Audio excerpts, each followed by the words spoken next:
It's Dylan Bowker, and I'm here at BTC 6, just wrapping up with a victorious James Clarke. How's it going, man? Hey, man. I got the belt, man. That speaks for itself. It's going good. I'm humbled. You got some cool looking prizes to bring back to Lindsay, though, eh? That's right, man. Fuck. Brad kept telling me this trophy's bigger than me. I was like, yeah, right. No, it's not.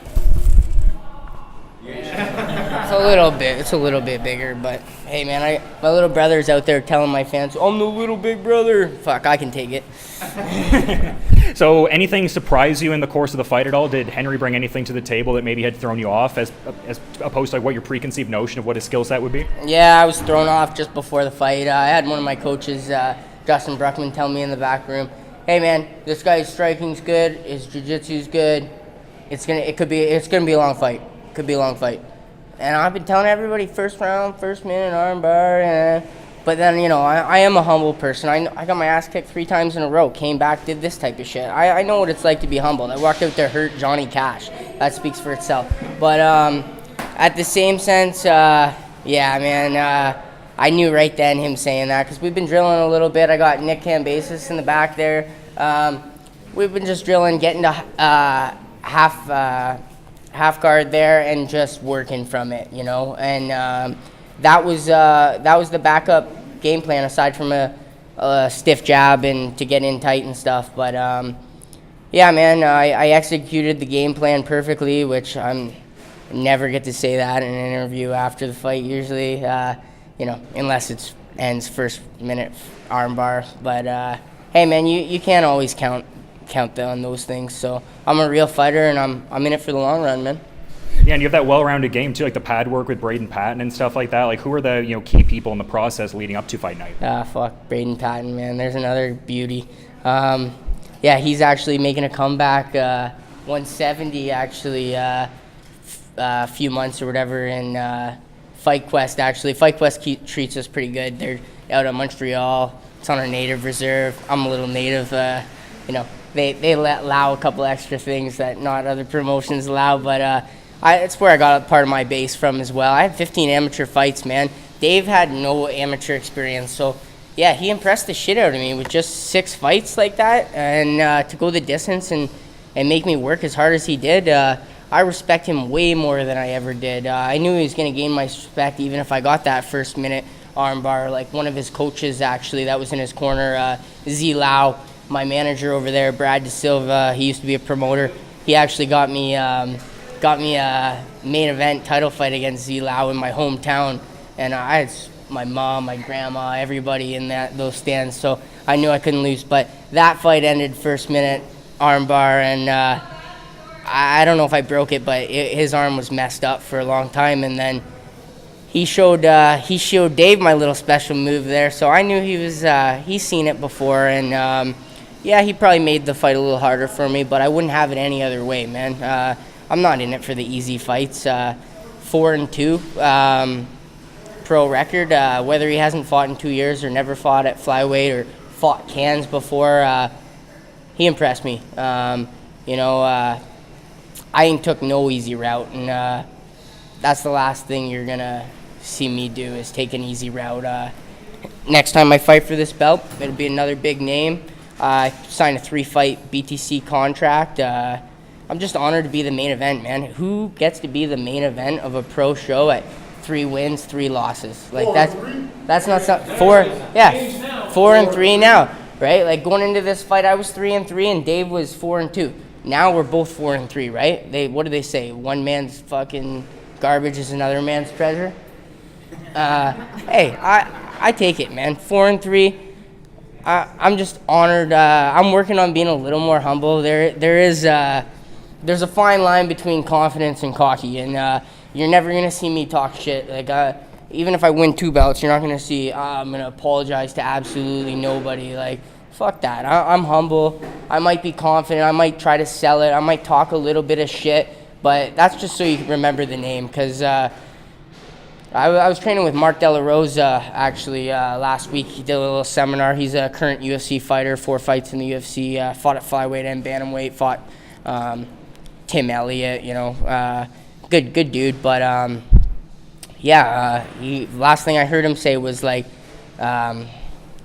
closed mouths don't get fed, you know? So I don't want to be cocky, but at the same sense, I'm gonna sell it, you know? Like, I'm going to let everybody know who the fuck I am at 3-3. Like, 3-3 doesn't bother me that I lost 3 fights in a row.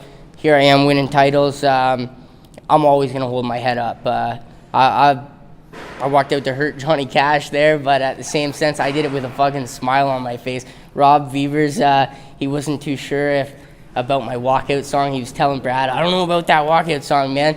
Dude, I didn't even get to say it on the mic, but I lost one of my ex-girlfriends to a drug called purple heroin. It's going through my town a couple months ago, actually. Few years ago, she got into a head-on accident, and a girl died in the back of her car, and she blamed herself. And this purple heroin, it's probably killed 10 people in my little ass town this year. Another guy who messaged me after my fight in BTC when I fought in Peterborough in November there, killed him too.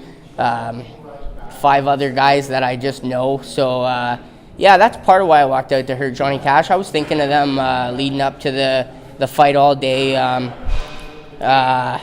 Yeah, I didn't do it for them. I did it for myself. But yeah, they're definitely with me, and yeah, fuck fentanyl. So was it cathartic in any kind of way? Like, do you feel good about being able to use your platform to rally against like corrosive, awful substances like that?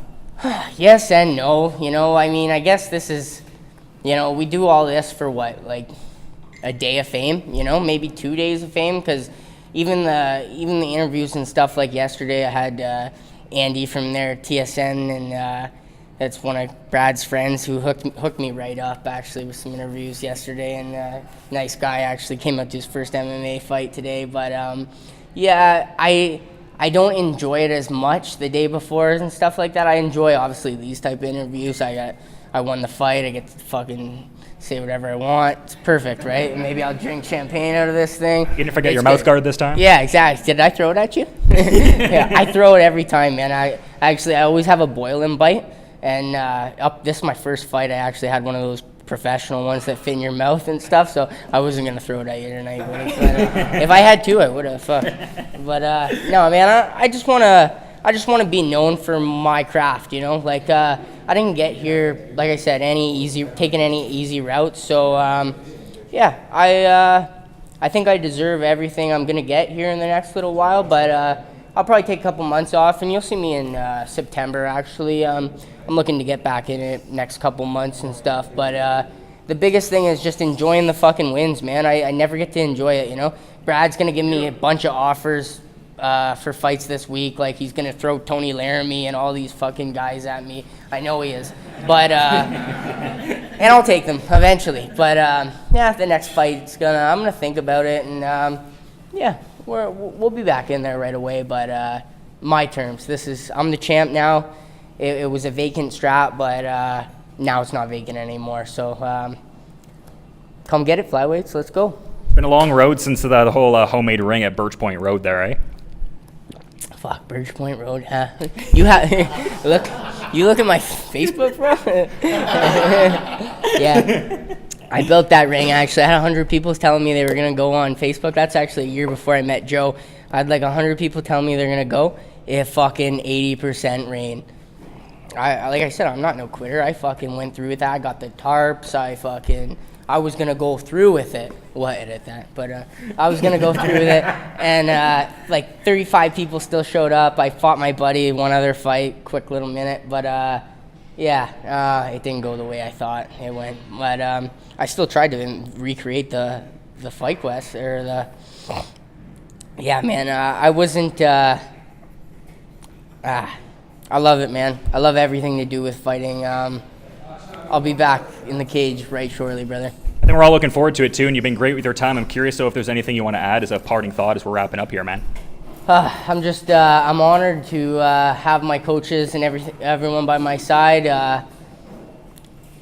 The cameraman there, he always hooks me up with sweet fucking videos there, gets me all kinds of pussy that way. So, hey, I'm honored to be the main event tonight. Like I said, what 500 fighters, same wins as losses, right? So, what 500 fighter gets to fight for the strap, main event?